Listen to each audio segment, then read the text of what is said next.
London Top Adda in partnership with Dabur Chyawanprash, Servocon, Dr. Ortho, Tourism Partner Gujarat Tourism, Celebration Partner Morpheus, Dare to Dream. Doctor ortho, अब दर्द भी घुटने टेकेगा। पिछले 35 सालों से सर्वकॉन रखे सब कंट्रोल। वो कह रहे थे यहाँ मेरे दफ्तर आइए, इन कागजों पे साइन कीजिए, अपनी आज़ादी को मेरे पास गिरवी रख दीजिए। इसका अर्थ यही था कि मैं ये नहीं करूँगा, मैं वो नहीं करूँगा, तब मैं पैसा दूंगा। मैं कोर्ट पे चला गया और आखिरकार उन्हें कोर्ट में पैसा देना पड़ा। एक बार ऐसा हुआ था कि कविता पाठ करने गए थे एक शो में जी, और उसी के एंकर बन गए। कविता के अलावा गायन का भी शौक है, गाते हैं आप? जी, मैं मतलब शौक समझ लीजिए, मजबूरी समझ लीजिए, क्योंकि हम गाँव में पड़े बड़े लोग हैं। तो हमारे यहाँ जो उस वक्त जो बाथरूम होते थे उनमें कुंडियाँ नहीं होती थी। क्या अभी आप कलम से लिखते हैं? ये बहुत अच्छी बात, महत्वपूर्ण सवाल है। ये बहुत महत्वपूर्ण सवाल है ना? और इसका जवाब मैं किसी शब्द से नहीं दूंगा। अगर जीवन में तय कर लोगे मैं इनकी तरह बनना चाहता हूं, तो फिर वही बनोगे, उससे ऊपर नहीं जा पाओगे। कुछ तय मत करो कि मैं यहाँ हूं, उससे ऊपर जाने की सोचो। आपकी कोई फेवरेट कविता सुना दीजिए बस। वो आज मुझे देखकर मुस्कुराया है लगता है कोई काम निकल आया है। किताबें, फिल्में, भोजन और व्यक्ति, ये चारों खुद की पसंद के होने चाहिए। तारक मेहता के हर एपिसोड में आप रहते थे, क्योंकि लास्ट में आपका 5 मिनट का आता था। सर, आप कितना याद करते हैं तारक मेहता को, सच में? अगर आपको कोई चीज छोड़ते वक्त ये लगे कि मुझे इसकी याद आएगी, तो फिर छोड़ना ही क्यों? मेरा नाम अतीक अहमद है। अतीक साहब बोलें। और आपको अक्सर सुनता हूँ, पूरा देश सुनता है आपको, क्योंकि आप सुनने लायक चीज हैं।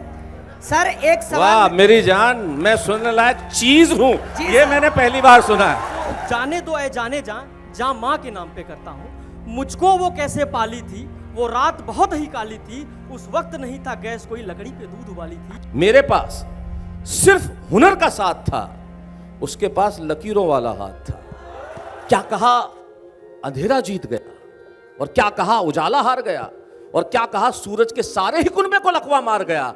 नहीं नहीं, ये झूठ बात है, साजिश है, मक्कारी है, और इस पीढ़ी को आवारा कहना गुस्ताखी है, गद्दारी है। यार, ये ऑटोग्राफ लफ्ज मैंने जिंदगी में अगर आज आया है तो पहली और आखिरी बार आया है। दोबारा अगर ऑटोग्राफ आएगा तो मैं ऑटोग्राफ लूंगा नहीं, अब तो मैं ऑटोग्राफ दूंगा। मैं एक थप्पड़ मारूंगा। क्रिकेट फॉलो करते हैं अच्छे से? भाई फॉलो करता हूं, तभी तो मैच देखने गया। और वहां देखिए, क्यों नहीं, बीच में कुछ साल नहीं देख पाया, लेकिन जो चीज़ पूरे मुल्क को एक नई चेतना, नई ऊर्जा देती हो, सबको खुशी महसूस होती हो, तो ज़रूर करना चाहिए। तो और मुझे बड़ी खुशी है कि मैं उस क्षण उस मैदान में था जब उन्होंने 50वां शतक बनाया और मोहम्मद शमी ने 7 विकेट लिए, तो मैं उस मैदान में था और मुझे बड़ी खुशी है कि मैं वो मैच देखने गया। फाइनल मैच का गम गालिब करने का तरीका क्या है, बता दीजिए। हाँ, देखिए क्या है, जीत और हार तो जिंदगी का हिस्सा है। मेरी निगाह में वर्ल्ड कप ये नहीं है कि वो फाइनल हार गए, मेरी निगाह में वर्ल्ड कप ये है कि वो 11वें मैच में हारे, 10 जीत के आए, और 10 मैच जीतने वाला विजेता है। जो हारा वो क्या है, ठीक है, एक दिन खेल कुछ भी हो सकता है, क्रिकेट बाय चांस, लेकिन ये जो 10 मैच जीते, जिस अंतर से जीते, 24 wicket Mohammed, highest wicket taker Indian, highest run Indian, maximum sixes Indian, maximum fours Indian, तो और क्या चाहिए आपको? तो भारतीय हैं। आप बता चुके हैं कि आपने तारक मेहता का उल्टा चश्मा शो क्यों छोड़ा, लल्लन टॉप के मंच पर बता चुके हैं, लेकिन उससे एक आगे खबर ये आई कि आपने शो के प्रोड्यूसर असित मोदी के खिलाफ 1 करोड़ रुपए का केस जीता, लेकिन असित मोदी ने बाद में खारिज किया। उन्होंने कहा कि आप गलत दावा कर रहे हैं। नहीं, दावा देखिए, NCLT जो नेशनल कंपनी लॉ ट्रिब्यूनल है, आप उसमें किस लिए गए कि भाई यहाँ से इन्होंने पैसा नहीं दिया और मैं पैसा लेने के लिए आया हूँ। कोर्ट ने उन्हें आदेश किया कि आप इसे 2 दिन में सेटल करके पैसा दीजिए। जिन शर्तों पे वो कह रहे थे कि मैं पैसा दूंगा, मैं वो शर्त मानने को तैयार नहीं था, इसलिए मैं न्यायालय में गया। और जब न्यायालय ने कहा कि आप इन पे पैसा दीजिए, तो उसमें खारिज करने वाली क्या बात है? उन्हें पैसा देना पड़ा ना, उन्होंने कोर्ट में आके ड्राफ्ट किया है, तो कौन जीता? ये जीत हार बहुत सब्जेक्ट चीज़ है। वो कह रहे थे यहाँ मेरे दफ्तर आइए, इन कागजों पे साइन कीजिए, अपनी आज़ादी को मेरे पास गिरवी रख दीजिए, इसका अर्थ यही था कि मैं ये नहीं करूंगा, मैं वो नहीं करूंगा, तब मैं पैसा दूंगा। मैं कोर्ट में चला गया और आखिरकार उन्हें कोर्ट में पैसा देना पड़ा, दैट्स ऑल। आपकी पहचान अभिनेता के तौर पर भी है, पर उसके पहले आप कवि हैं। उसके पहले नहीं, उसके पहले उसके बाद हमेशा मैं आत्मा से कवि ही हूँ। कविता मेरी आत्मा है, अभिनय मेरा शरीर है। अब कवि, मुझे मालूम है कि ये बहुत फिलोसफिकल और बड़ा जवाब इसका हो सकता है, पर कविता का आपके जीवन में उपयोग, उसकी उपयोगिता, आपके लिए कविता जीवन में क्या लेकर के आई? क्योंकि बहुत हमने ये खबर छोटा पढ़ी। सा उत्तर है कुलदीप इसका। आप कह रहे हैं मेरे जीवन में कविता की क्या उपयोगिता है, मैं सिर्फ इतना सा कहूँगा कि मेरा जीवन कविता ही है। अगर कविता नहीं है तो जीवन नहीं है। प्रेम कहानी भी वहीं से शुरू हुई? हाँ, प्रेम कहानी में कहीं ना कहीं कविता भी थी, बिल्कुल थी। बता दीजिए वो किस्सा क्या है। वो ललन टॉप पे बता चुका हूँ मैं। अच्छा ठीक है। आप एक बार ऐसा हुआ था कि कविता पाठ करने गए थे एक शो में जी, और उसी के एंकर बन गए। पहला कविता का शो टेलीविजन पे। जी जी, मैं धन्यवाद देना चाहूँगा महाकर्ण अधिकारी जो सब टीवी के ओनर हैं, श्री अधिकारी ब्रदर्स। उन्होंने कहीं मुझे स्टेज पे सुना था और उन्होंने अपने लोगों को कहा कि मुझे ये चाहिए, और फिर उन्होंने मुझे बुलाया। और जब मैं वहाँ गया तो मुझे कहा कि आप कब शूटिंग कर रहे हैं? तो मैं कहा अभी शूटिंग के लिए तो आया हूँ। बोले नहीं, आप शो एंकर कब कर रहे हैं? और इस तरह से उन्होंने मुझे बुला के कहा और दिया। इससे बेहतर क्या हो सकता है? उस बात को हो गए 20-25 साल हो गए। एक सवाल ये है कि जैसे जब कविता पढ़ी जाती है, उसको पढ़ने का जो सलीका है लोगों के बीच, कहने का जो सलीका है, उसमें थिएट्रिक्स की या अभिनय पक्ष की कितनी उपयोगिता आप समझते हैं? फैज़ बहुत बड़े शायर थे जी, लेकिन जब मैं उनके वीडियोस देखता हूँ तो कम एनर्जी वाले रहते हैं। फिर कोई आया दिले जार नहीं कोई, है ना जी। पढ़ने का अंदाज उतना अच्छा नहीं था, लेकिन आपको जब हम देखते हैं तो पढ़ने का अंदाज बहुत अच्छा लगता है, अपीलिंग करता है। तो कहन का तरीका कितना महत्वपूर्ण है कविता के साथ? देखिए, जीवन में कुलदीप आप सोच के नहीं करते हैं कि मुझे इस कविता की लाइन पे हाथ ऐसे करना है। आप सोच के नहीं करते हैं कि मुझे इस कविता की लाइन में हाथ यूं ले जाना है, या यहाँ मारना है, या चिल्लाना है, या स्ट्रेस करना है। आप जिंदगी में भी ये करते हैं। आप नेचुरल रहेंगे तो अपने आप निकलेगा। उसके लिए मैं कोई तैयारी नहीं करता हूँ, कोई अभिनय कि मैं जो है इस लाइन पे ऐसा ही कर। आप जिंदगी में एक छोटी सी बात बताता हूँ। यदि आप किसी को कहें कि मैं तुझे थप्पड़ मार दूंगा, तो आप कैसे कहेंगे? बोल के बताएं कि मैं तुझे थप्पड़ मार दूंगा, कैसे कहेंगे आप? मतलब गुस्से में करोगे? मतलब हाँ। थप्पड़ मार तो गुस्से में ही मारता, प्यार से कैसे मारता है? ऐसे तो मैं तुझे थप्पड़ मार दूंगा ऐसा तो होता नहीं। कैसे कहेंगे आप? मैं तुझे थप्पड़ मार दूंगा। ऐसे तो डरेगा ही नहीं वो। मैं स्वभाव से हिंसक नहीं हूँ इसलिए आप मुझे आता नहीं। ये हिंसा नहीं है, कई बार बच्चों को डराने के लिए भी तो कहा जाता है। जैसे आपका मैं एक थप्पड़ मारूंगा, ये जो एक निकल के आया है इसके लिए तैयारी की क्या आपने? ये नेचुरल, ये भीतर से आता है। तो कविता की पंक्ति है या आपकी जीवन की बातचीत है, अगर आप किसी को डांटते हैं, जैसे कई बार मैं अखबार में पढ़ता हूं पुलिस ने माइल्ड लाठीचार्ज किया। अब ये हल्का लाठीचार्ज क्या होता है? चला जा, ऐसा तो लाठीचार्ज हो नहीं सकता। लाठीचार्ज तो लाठीचार्ज ही होता है। तो भाषा है, जो शब्द है, जब आप बोलते हैं तो उसकी ताकत, अगर आप नेचुरल हैं, अगर आप प्राकृतिक ढंग से ऑर्गेनिकली कर रहे हैं, तो अपने आप निकल के आएगा, वो अपने आप वैसा ही आएगा। मैंने जिंदगी में भी जब बात करता हूं, आप भी जब बात करते हैं, आप किसी को नींद से उठाते हैं, उठ जा, ऐसा तो नहीं करते, उठ जा, क्योंकि उस वक्त उसकी जरूरत है। तो ये जो जीवन के अंदर बातों का उतार चढ़ाव है, यही मंच पे आता है अगर आप नेचुरल प्राकृतिक ढंग से उसे कर रहे हैं। आप राजस्थान से हैं, राजस्थान के जोधपुर से जी। वहाँ चुनाव भी हो रहे हैं जी। वोट डाले जा रहे हैं। कौन जीत रहा है वहाँ पर? जिसे ज्यादा वोट मिलेंगे जीत जाएगा। अशोक गहलोत आपके काम से बहुत खुश हुए थे, लाइन में लग के आपने भी सीएम फंड में पैसे दिए। अरे वो तो 1998 की बात है। उसके बाद से 1998 में वो मुलाकात कोई हुई? अकाल राहत के लिए कोई चेक देने गए थे। जी। मुलाकात हुई है उसके बाद से? उसके बाद मेरी मुलाकात पिछले 5 सालों में तो मेरी मुलाकात एक बहुत ब्रीफ सी आमना नमस्ते हुआ था बस। पिछले 5 सालों से तो मेरी कोई मुलाकात है। उसके पीछे भी 10-15 सालों में कोई मुलाकात जैसी कोई चीज़ नहीं हुई। 1-2 बार कुछ सामाजिक कार्यक्रमों में कहीं टकरा गए तो बस। कविता के अलावा गायन का भी शौक है, गाते हैं आप? जी, मैं मतलब शौक समझ लीजिए, मजबूरी समझ लीजिए। अभी आज तक मैं बोल के आया कि हमारे परिवार का हर व्यक्ति गाता है, क्योंकि हम गाँवों में पढ़े बड़े लोग हैं। तो हमारे यहाँ जो उस वक्त जो बाथरूम होते थे उनमें कुंडियाँ नहीं होती थी, तो जो भी जाता था गाता था। कुछ थोड़ा सा गुनगुना दीजिए, जो भी आपकी इच्छा हो। किसी कविता को भी गुनगुना सकते हैं। नहीं, फिर मैं अगर गुनगुना नहीं है तो कोई फिल्मी गाना गुनगुना देता ठीक है। हूं। सुनना चाहेंगे आप? गुनगुनाओ थोड़ा सा, चाल है। शोलों पे चलना था, कांटों पे सोना था, और अभी जी भर के किस्मत पे रोना था।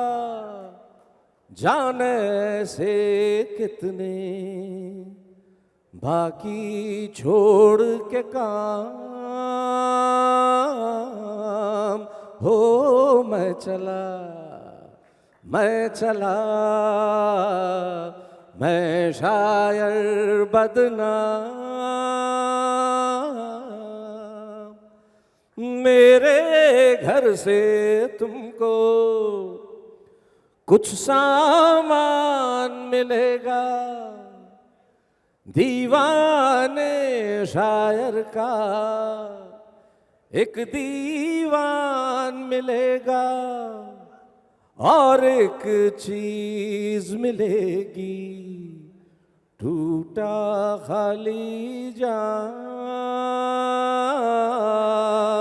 ओ मैं चला, मैं शायर बदनाम। ऑडियंस क्वेश्चंस की ओर मूव करते हैं। मेरे पास बहुत सारे सवाल हैं, पर आप लोगों के पास मुझसे ज़्यादा है, मुझे मालूम है। जी। तो आप लोगों को अधिक मौका। जी, मैं खड़ा हो जाऊं ताकि मैं देख सकूं इनको। मेरा नाम विष्णु है और मैं नोखा बीकानेर से हूँ। आपको सुना है कवि सम्मेलन में आप नोखा आते हो बहुत। अच्छा, आप नोखा। हाँ। जी जी। तो आपकी कोई फेवरेट कविता सुना दीजिए बस। देखिए, कविता, जब कोई आदमी कोई चीज़ रचता है ना तो उसकी मोहब्बत में गिरफ्तार होता है। तो हर कविता अलग मनस्थिति, अलग परिस्थिति में लिखी गई होती है। तो किसी वक्त आपको लगता है कि ये मेरी सबसे खूबसूरत रचना है, किसी वक्त लगता है ये सबसे खूबसूरत रचना है। और कविताएं जो मेरी वो काफ़ी लंबी है, तो आज सुनाने का वक्त नहीं है, तो फिर कभी कविता सुनाने के लिए आऊँगा। एक दो लाइनें सुन लीजिए। आज के ज़माने के लिए मैंने कहा था कुलदीप के, वो आज मुझे देखकर मुस्कुराया है, वो आज मुझे देखकर मुस्कुराया है, लगता है कोई काम निकल आया है।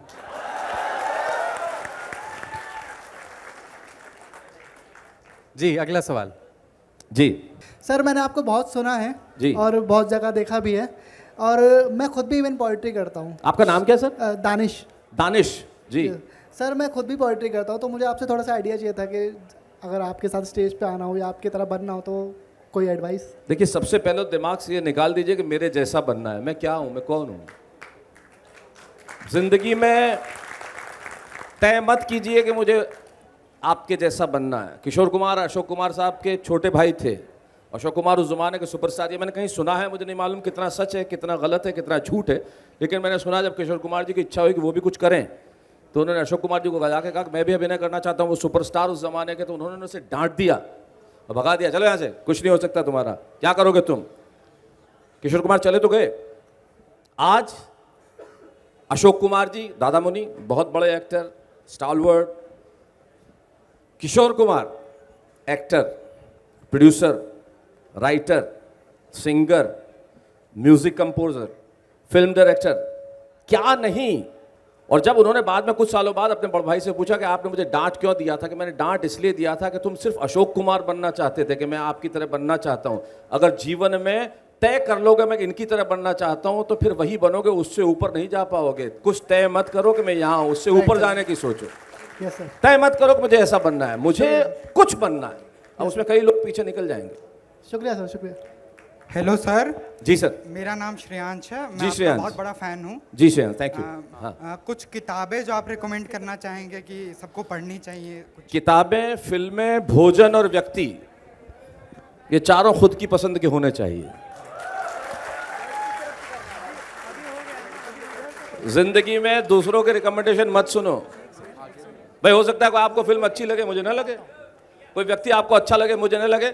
मैं किताबें किस तरह की पढ़ता हूँ आप अगर पूछना चाहते हैं तो मैं आत्मकथाएं पढ़ता हूँ, बायोग्राफीज पढ़ता हूँ सबसे ज़्यादा, क्योंकि उसमें एक पूरा ज़माना आप देख लेते हैं, मुझे वो बड़ी इंटरेस्ट करती हैं। उसके अलावा पढ़ने को कुछ भी मिल जाए मैं पढ़ता हूँ।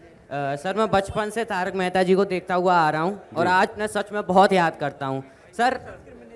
तारक मेहता के हर एपिसोड में आप रहते थे क्योंकि लास्ट में आपका 5 मिनट का आता था। सर आप कितना याद करते हैं तारक मेहता को सच में सर? ईमानदारी से कहूँ यस सर। या फिल्मी आंसर दूं? नहीं सर सच में। फिल्मी में हूं नहीं, मैं बिल्कुल ग्रामीण आदमी हूं, एकदम ज़मीन से जुड़ा हुआ, इसलिए ईमानदारी से उत्तर दूंगा, नहीं याद करता कभी। याद नहीं, ये बिल्कुल सच कह रहा हूं। मैंने 1 सेकंड के 1000वें हिस्से में भी याद नहीं किया।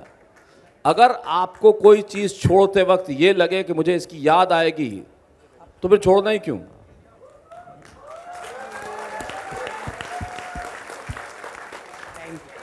मैंने माजी से यूं कभी जुड़कर नहीं देखा और जहां से निकल गया फिर उसे वापस मुड़कर नहीं देखा। जी अगला सवाल। हेलो नमस्ते सर। जी सर। मेरा नाम अमित कुमार है। जी अमित जी। और मैं रिसर्च स्कॉलर हूँ। क्या सर? रिसर्च स्कॉलर हूँ। रिसर्च स्कॉलर, शोधार्थी हैं आप? हाँ हाँ सर, हिंदी प्रोग्राम में। जी। और एक शेर के साथ मैं अपनी बात करना चाहता हूँ। कौन सी बात कहाँ कैसे कही जाती है, ये सलीका हो तो हर बात सुनी जाती है। वसीम बरेलवी साहब का शेर है। मैं भी बरेली से हूँ तो बहुत ज़्यादा कनेक्ट करता हूँ। मेरा ये क्वेश्चन था सर कि कविताओं में लोग तुकबंदी जो होता है ना, तुकबंदी जबरदस्ती, तो मैं लिखता हूँ कविताएं, तुकबंदी नहीं हो पाती है, वो एट रैंडम किसी भी विमर्श पर चली जाती है। तो ये क्वेश्चन पूछना था कि क्या ज़रूरी है तुकबंदी करना? बिना तुकबंदी की क्या कविता नहीं हो सकती? देखो ये सवाल मेरे ख्याल से लल्लन टॉप में पिछले दिनों पूछा भी गया था किसी से। देखिए मैं कौन होता हूँ कविता की परिभाषा देने वाला, और अगर आप तुकबंदी को ही कविता मानेंगे तो आप आधुनिक कविता को तो नकार ही देंगे, आधुनिक कविता समाप्ति हो जाएगी। ऐसा नहीं होता।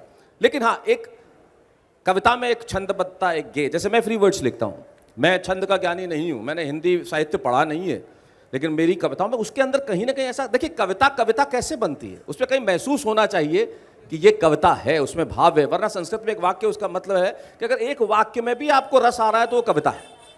तो तुकबंदी होनी चाहिए या नहीं होनी चाहिए, मैं उसका उत्तर देने में अपने आप को सक्षम नहीं पाता, लेकिन इतना निश्चित है कि आप दिल से जो भी लिख रहे हैं वो कविता है। जी सर नमस्कार। जी सर। मेरा नाम अतीक अहमद है। अतीक साहब बोलें। और मैं जामिया मिलिया इस्लामिया का छात्र हूँ। किसके? जामिया मिलिया इस्लामिया का स्टूडेंट हूँ। जी। आपको अक्सर सुनता हूँ, पूरा देश सुनता है आपको, क्योंकि आप सुनने लायक चीज है। सर एक सवाल। वाह मेरी जान, मैं सुनने लायक चीज हूँ, ये मैंने पहली बार सुना है। वाह अतीक मियां वाह। आप बेहद पॉजिटिव इंसान हैं, आपसे एक पॉजिटिव वाइब आती है हम सब में। शुक्रिया सर। शुक्रिया। और मैं सवाल पे आता हूँ। सर जैसे मैं गज़ल लिखता हूँ, कविता लिखता हूँ, अभी बहुत अच्छा लिख नहीं पाता हूँ, लेकिन कोशिश करता हूँ और पढ़ता भी हूँ। अपने दोस्तों के बीच में मेरी भी अपनी एक मकबूलियत है। सर मैं ये चाहता हूँ कि आने वाले वक्त में जैसे यदि मुझे कविता या गज़ल या शायरी, जैसे आप पहुँचे, बहुत से शायर जाते हैं, तो जिस वक्त में मैं हूँ, अभी स्टूडेंट हूँ, मैं मास्टर का स्टूडेंट हूँ, तो मुझे अभी से क्या क्या चीज़ें अपने आप पे इम्प्लीमेंट करनी चाहिए, क्या क्या लागू करनी चाहिए, जिससे मैं एक बेहतरीन शायर बन सकूं, बेहतरीन लेखक बन सकूं और एक बेहतरीन इंसान बन सकूं?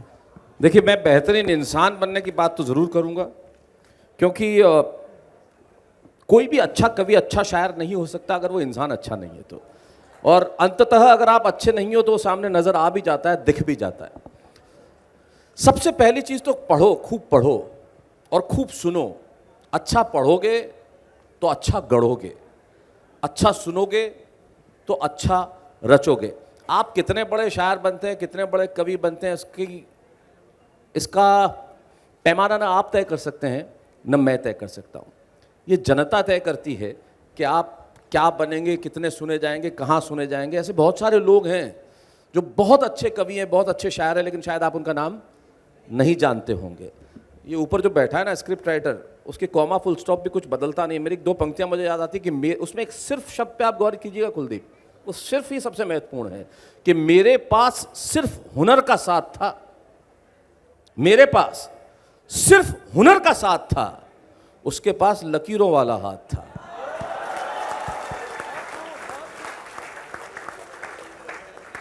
तो ये जो है ना मित्र, कर्म करना हमारे हाथ में है। सर एक अच्छा सवाल पढ़ो, अच्छा सुनो और सर, खूब सुनो। एक सवाल यहाँ से है सर। कहाँ से? हाथ उठा दीजिए जहाँ भी हैं। जी जी। हेलो सर, उदयपाल सिंह चौहान बात कर रहा हूँ। और क्या कौन बात कर रहे हैं सर? उदयपाल सिंह चौहान। उदयपाल सिंह जी। और मैं ये जानना चाहता हूँ कि कहाँ से? आपको कौन सा कवि पसंद है और उसकी कौन सी कविता है जो आपको बेहद पसंद हो? कोई होता है जो कविता, कोई या कवि जिसकी हमें कविताएं मुझे पसंद सबसे आए? ज्यादा हिंदी मंच पे जो पसंद आए वो बाल कवि बैरागी जी, मुझे बहुत पसंद है। आदित्य जी जो हैं मुझे बहुत पसंद थे। नीरज जी, आदित्य जी चूंकि और नीरज जी भी नहीं है, बैरागी जी भी। लेकिन बैरागी जी जब पढ़ते थे, अगर आप उन्हें कभी सुने देखें तो आपको लगता था कविता जीवंत कैसे होती है। आप उनके शब्दों के साथ बहते चले जाते थे। वो कहते थे कि क्या कहा अंधेरा जीत गया, और क्या कहा उजाला हार गया, और क्या कहा सूरज के सारे ही कुनबे को लकवा मार गया। नहीं नहीं, ये झूठ बात है, साजिश है, मक्कारी है, और इस पीढ़ी को आवारा कहना गुस्ताखी है, गद्दारी है। ये बैरागी जी थे। और मुझे जो भी अच्छा कह दे मुझे अच्छा लगता है। उसके लिए ज़रूरी नहीं है कि कोई बहुत बड़ा नाम ही बहुत बड़ा कहे। कहीं आप शेर सुने किसी का, मुझे बड़ा अच्छा लगता है। कोई भी अच्छी बात है वो मुझे बड़ी प्रभावित करती है। मैं खूब सुनता हूँ नए लोगों को, और नए लोगों को बुलाता भी हूँ टेलीविज़न पे कि वहाँ ज़्यादा से ज़्यादा कविता पढ़ें, तो मुझे बड़ा अच्छा। लेकिन बैरागी जी का अंदाज़ मुझे सबसे ज़्यादा पसंद था। उर्दू के शायरों में कोई खास? हाँ बिल्कुल, बहुत सुनता हूँ मैं। मुझे वसीम साहब तो हमारे चूँकि उम्र में बहुत बड़े लेकिन मित्र हैं। राहत भाई हमारे अच्छे दोस्त थे। राहत भाई हैं, वसीम साहब हैं, मुनव्वर राणा हैं। फिर अभी नए लोग जो हैं, ज़ुबैर अली ताबिश बहुत अच्छा लिख रहे हैं, उन्हें मैंने बुलाया, वो खूब अच्छा कहते हैं। तो ऐसे बहुत सुनता हूँ मैं। इसमें उर्दू हिंदी की क्या है, कविता कविता है यार। मतलब अरे रह गया था नाम तो वो भी है। हाँ, गजल और कविता के ग्रामर की नहीं, उसका ग्रामर व्याकरण कुछ भी हो सकता है।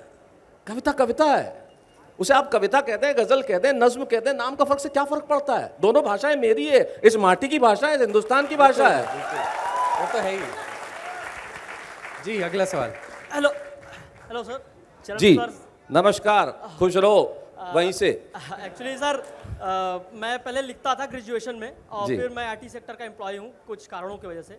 तो सर मेरी मतलब बचपन से ख्वाहिश रही, और आपकी माँ की कविताएं मैंने सुनी है, तो मैं 2 लाइनें अपनी सुनाना चाहता हूँ। जरूर सुनाए। नाम क्या है आपका? सिद्धांत श्रीवास्तव। जी छोटी सुनाइएगा। छोटी 2 लाइन की है, आप ही की जैसे है कि जी सिद्धांत। जाने दो ऐ जाने जा माँ के नाम पे करता हूँ।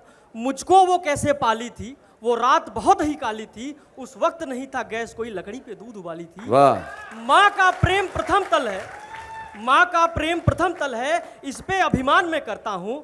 जाने दो है जाने जा माँ के नाम पे करता वाह हूँ। वाह, बहुत अच्छा। माँ के नाम पे करता हूँ। और माँ, जब मेरी रोटी थोड़ी टेढ़ी बन जाती है, माँ तेरी बहुत याद आती है, माँ तेरी बहुत याद आती है। और रातों में जब तू फोन से बात करती है, आंसू बहते हैं पर जबान कुछ नहीं कह पाती है, माँ तेरी बहुत याद आती है। क्या बात। माँ तेरी बहुत याद आती है। सर एक क्वेश्चन है छोटा सा, क्या अभी आप कलम से लिखते हैं? ये बहुत अच्छी बात, महत्वपूर्ण सवाल है। ये बहुत महत्वपूर्ण सवाल है ना? और इसका जवाब मैं किसी शब्द से नहीं दूंगा। इसका जवाब मैं उन कागज़ों से दूंगा जो मेरी जेब में रहते हैं। मैं सिर्फ और सिर्फ कविताएं जो है वो इस तरह कलम से ही लिखता हूँ।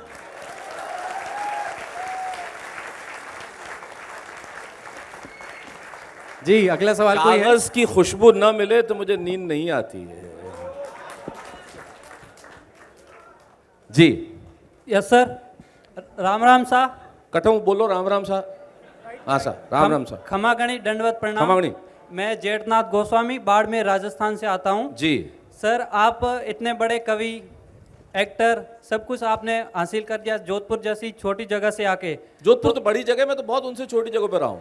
थार के मरुस्थल जहाँ से हम जैसे बाड़मेर के लोग आते हैं, उस क्षेत्र का आपसे कोई ज़्यादा जान नहीं सकता, तो हम आपकी इस राह को कैसे फतेह करें? जज्बा, इच्छा, आगे बढ़ने की कुव्वत सब में होती है, लेकिन वो जज्बा किस में है वो तय करता है कि आप यहाँ रहेंगे या वहाँ रहेंगे। वो जज्बा बहुत ज़रूरी है।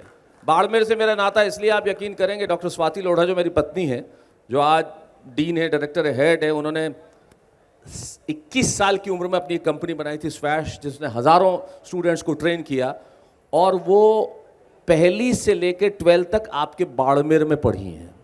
वहाँ से निकल के आई और उन्होंने सपना देखा।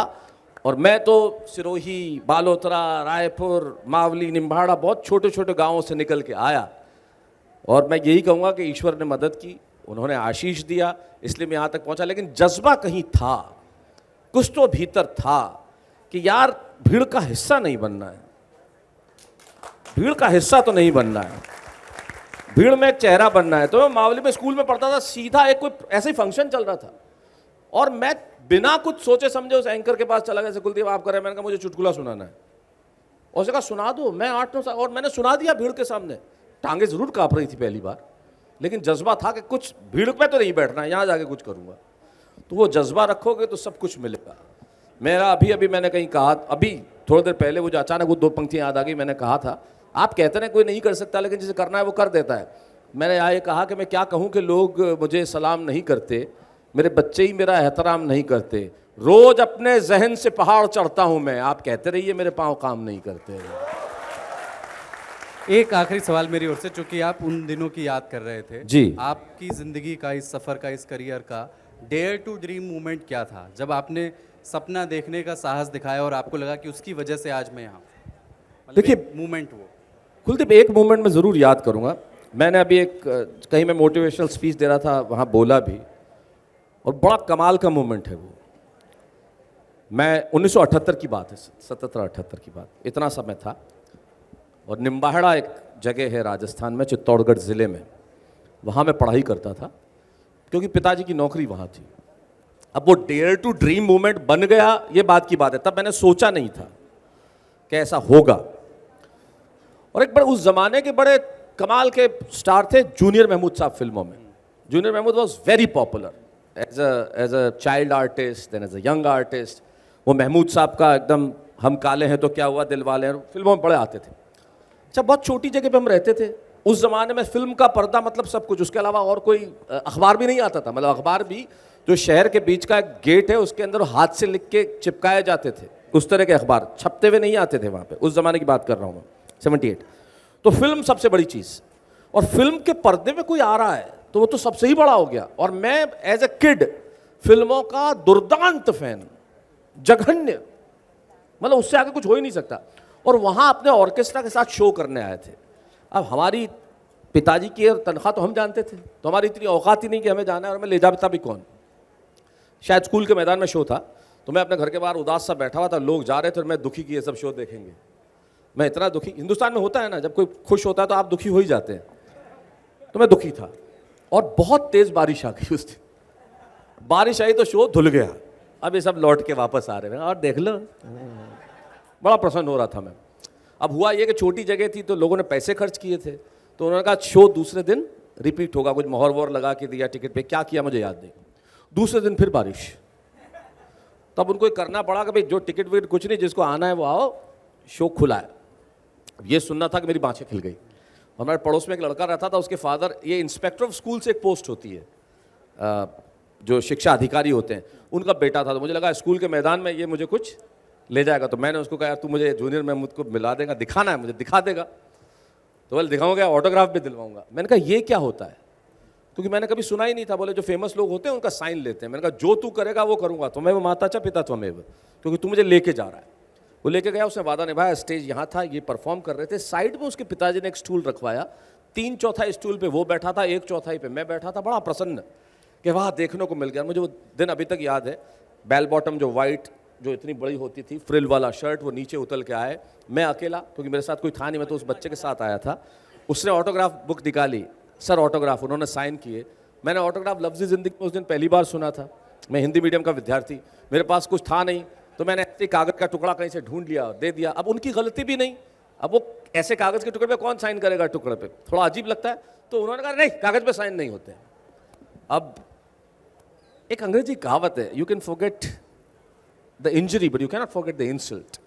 मुश्किल होता है। एज ए बच्चे की तरह मुझे पता नहीं था कि मैं क्या करूँगा, ज़िंदगी मुझे कहाँ ले जाएगी क्या, लेकिन वो धक्का था ना, जो उन्होंने जानबूझ के नहीं दिया था। सालों बाद अभी वो मुलाकात हुई, उन्होंने कहानी सुनी तो फिर मुझसे मिलने आए थे वो, और बड़ा अच्छा लगा मुझे वो दृश्य। मैं बहुत भावुक था उनसे मिलके उस दिन, क्योंकि वो एक ज़िंदगी बदलने वाला मोमेंट जो आप कह रहे हैं, जो बाद में बन गया डेयर टू ड्रीम।